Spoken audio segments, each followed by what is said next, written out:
Press club কলকাতায় আয়োজিত এই সম্মান প্রদান অনুষ্ঠান থেকে প্রথম, দ্বিতীয় ও তৃতীয় স্থানাধিকারী সরস্বতী পুজো সংগঠকদের পারিতোষিক, শংসাপত্র ও নগদ অর্থ প্রদানের পাশাপাশি অপর 7 পুজো সংগঠকদের হাতে সান্ত্বনা পুরস্কারও তুলে দেওয়া হয়েছে। সরস্বতী পুজো সংগঠকদের পুরস্কার ছাড়া বাণী বন্দনা সম্মান 2026 জানানো হয় অল বেঙ্গল মেন্স ফোরামের প্রতিষ্ঠাতা নির্দেশক নন্দিনী ভট্টাচার্য, সিআইডি ওয়েস্ট বেঙ্গলের উপ আরক্ষাধ্যক্ষক প্রণতি সাহা, অভিনেত্রী সঙ্গীতা দাস, শ্বেতা মিশ্র সহ পুষ্টিবিদ অনুশ্রী মিত্রকে। বলে রাখা ভালো, এই বছর সৃজনশীল দৃষ্টিনন্দন সরস্বতী পুজো করার জন্য স্বাদে আহ্লাদে পরিবার বিজয়ী পুজো সংগঠকদের পুরস্কার মূল্যের পাশাপাশি স্মারক, শংসাপত্র ছাড়াও স্বাদে আহ্লাদের 1 লিটারের সরষের তেলের পাউচও উপহার রূপে তুলে দিয়েছে। পুরস্কার বিতরণ অনুষ্ঠানের শেষে স্বাদে আহ্লাদের তরফ থেকে বরিষ্ঠ বিপণন আধিকারিক গৌতম সূত্রধর জানিয়েছেন, এই বছর প্রথম স্থানাধিকারী বেলেঘাটা 33 পল্লীর হাতে পুরস্কার রূপে 10,000 টাকা তুলে দেওয়া হয়েছে। দ্বিতীয় স্থানাধিকারী ইয়াং বয়েজ আমরা সবুর হাতে তুলে দেওয়া হয়েছে 7,000 টাকা এবং তৃতীয় স্থানাধিকারী পুবালি নতুন ক্লাবের হাতে তুলে দেওয়া হয়েছে 5,000 টাকা। অনুষ্ঠানে বিশেষ অতিথিরূপে উপস্থিত ছিলেন মিস্টার নবারুণ, মৌসুমী এবং জুনেলি দাস। এই সুচারু প্রয়াসে খুশি সকল স্কুল ও ক্লাব কর্তৃপক্ষ যারা এই প্রতিযোগিতায় অংশগ্রহণ করেন। ব্যাপারটা হচ্ছে যে এইটা আপনি খুব ভালো প্রশ্ন করেছেন, কারণ আমরা সবাই শুনে এসেছি যে দুর্গাপুজোতে প্রাইজ হয় আর কি, এই তারপর কালী পুজোতে হয়। তো বাণী বন্দনা আমারও প্রথমবার শোনা, অর্গানাইজড বাই স্বাদে আহ্লাদে। তা আমি যখন প্রথমবার শুনলাম, তা আমি তখন প্রশ্ন করলাম যে এরকম আবার হয় নাকি। তা দেখলাম সেটা কমপ্লিট হলো। অবভিয়াসলি যখন ওরা মানে ঘুরে ঘুরে বিভিন্ন প্যান্ডেলে গিয়েছিল আর কি, তো আমি সেদিন যেতে পারিনি। তো তারপরে দেখলাম সেটা সত্যি সত্যি হলো আর কি। তো এটা একটা প্রথম বছর, অবভিয়াসলি এটা প্রথম বছর। হয়তো আমাদের দেখা দেখি হয়তো পরবর্তীকালে অনেকেই হয়তো এরকমভাবে সেই বাণী বন্দনা 2026 হয়তো অর্গানাইজ করবে। এটা প্রথম বছর।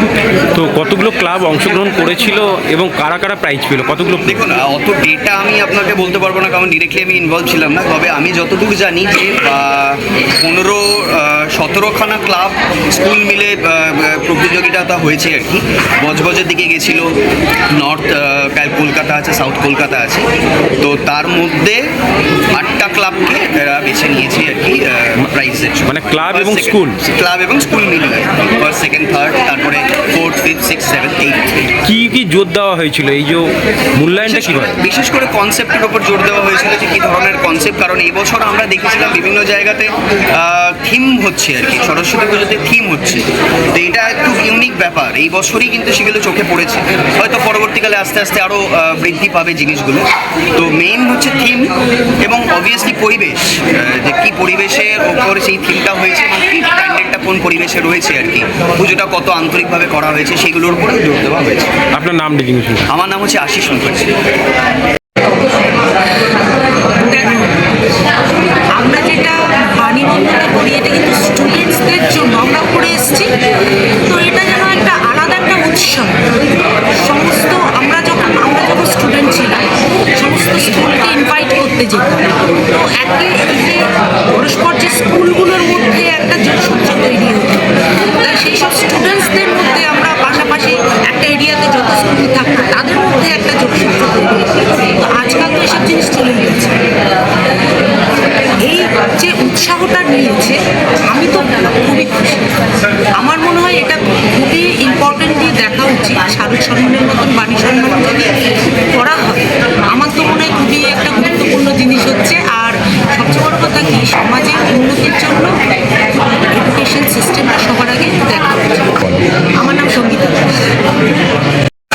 বলার মতো সেরকমভাবে সবাই বলেছে, আমি আলাদা করে কিছু বলার নেই। বাট এই উদ্যোগটা খুবই ভালো, যেটা আমি প্রথমে বললাম, যেখানে আমন্ত্রিত হয়ে আমি খুবই আপ্লুত, আমার খুব ভালো লাগছে। আর এই সম্মানটা পেয়েও আমি খুবই খুশি হয়েছি, সবাইকে ধন্যবাদ জানাতে চাইবো। It is a very good initiative.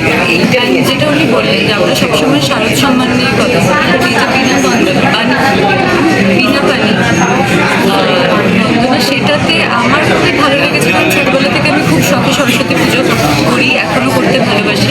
আজকাল হয়তো অতটা সব জায়গায় সবাই সেটা সরস্বতী পুজো আমাদের সময় মতন করে আর হয় না, যেগুলো আজকাল বাচ্চারা আমি খুব একটা দেখি, খুব কম দেখেছি। তবে এইটাতে আমার মনে হলো যেটা হবে সেটা হচ্ছে বাচ্চারা যদি আবার করে সরস্বতী পুজোতে ইন্টারেস্টেড হয়, স্পেশালি পড়াশোনায়। আফটার অল সরস্বতী ঠাকুর বা সরস্বতী পুজো is about education, intelligence and জ্ঞান। আজকে এডুকেশন, ইন্টেলিজেন্স এই দুটোর প্রায়োরিটি আমাদের কাছে অ্যাজ এ সোসাইটি সবার আগে হওয়া উচিত। আর যেটা আমি বললাম যে রাইট টু এডুকেশন আমাদের কনস্টিটিউশনে one of the fundamental rights. তো শিক্ষিত হওয়ার আর শিক্ষিত সবাইকে গড়ে তোলার প্রচেষ্টাটা খুবই ইম্পর্টেন্ট। সেটা চলুক, আর আমরা যেন এগিয়ে যেতে পারি সমাজ হিসেবে, এটুকুই চাইব। আপনার পুরো নামটা একটু আমি শ্বেতা মিশ্রা।